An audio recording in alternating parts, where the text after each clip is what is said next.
ایک دفعہ حضرت موسیٰ علیہ السلام کو اللہ نے ایک شخص کے پاس بھیجا جو سب سے چھپ کر اللہ کی عبادت میں مشغول تھا۔ نبی اللہ نے دیکھا کہ وہ بندہ اللہ سے اپنے گناہ کی معافی مانگ رہا ہے، استغفار کر رہا ہے۔ اس شخص کی حالت بہت خراب تھی اور جسم ایک جگہ بیٹھے رہنے کی وجہ سے گلنے لگا تھا۔ تھوڑی دیر میں موسیٰ علیہ السلام نے دیکھا کہ ایک پرندہ کچھ دیر میں وہاں اپنی چونچ میں پھل لے کر آتا ہے اور عبادت میں مشغول اس انسان کے منہ میں وہ پھل ڈال کر چلا جاتا ہے۔ جب اس آدمی کو نبی اللہ کی موجودگی کا احساس ہوا تو اس نے پوچھا کہ تم کون ہو اور کیسے میری پوشیدہ جگہ کا علم ہوا؟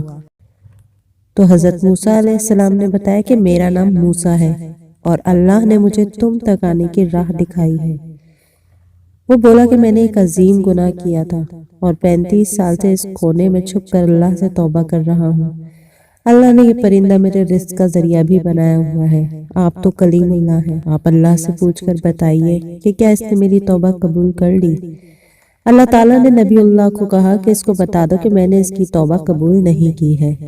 جناب موسیٰ علیہ السلام نے اس کو جواب بتا دیا۔ وہ شخص بہت افسردہ ہوا اور کہنے لگا، اللہ تو بہت مہربان اور رحم کرنے والا ہے، اس نے میری توبہ کیوں قبول نہیں کی؟ اللہ نے پھر اپنے نبی کو کہا کہ میں نے اس شخص کی غذا کے لیے اس پرندے کی ڈیوٹی لگائی جو اس کو تھوڑی تھوڑی دیر میں اس کو پھل لا کر دیتا ہے، لیکن 35 سال میں ایک دفعہ بھی اس شخص نے کبھی اس پرندے سے نہیں پوچھا کہ یہ خود تو بھوکا نہیں۔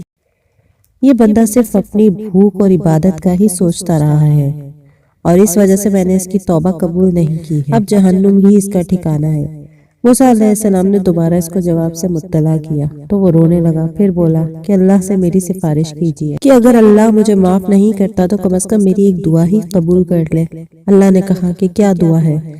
تو اس بندے نے کہا کہ جب مجھے دوزخ میں ڈالا جائے تو میرا جسم اتنا بڑا ہو جائے کہ جہنم مجھ سے ہی بھر جائے۔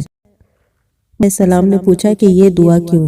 تو اس نے کہا کہ میں تو جہنم میں جا ہی رہا، اگر جہنم بھر گئی تو دوسرے لوگ تو بچ جائیں گے۔ اللہ نے کہا کہ میں اس کی دعا قبول نہیں کروں گا۔ موسیٰ علیہ السلام کے سوال پر اللہ نے کہا کہ موسیٰ، میں اس کی توبہ ایک پرندے سے اس کی خود غرضی کی وجہ سے قبول نہیں کر رہا تھا، اب تو یہ سب انسانوں کے لیے سوچ رہا ہے، میں کیسے اس کی توبہ قبول نہ کروں؟ اس کی توبہ قبول ہو گئی اور اب یہ جہنم میں نہیں جائے گا۔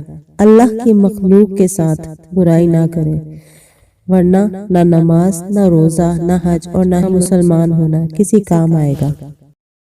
رزق حرام عموماً کسی دوسرے کا حق ہوتا ہے، اگر چھوڑنا مشکل ہے تو سچے دل سے اللہ سے مدد مانگیے، وہ ضرور پاک حلال رزق کا رستہ دکھائے گا اور انشاءاللہ پہلے سے بھی زیادہ دے گا۔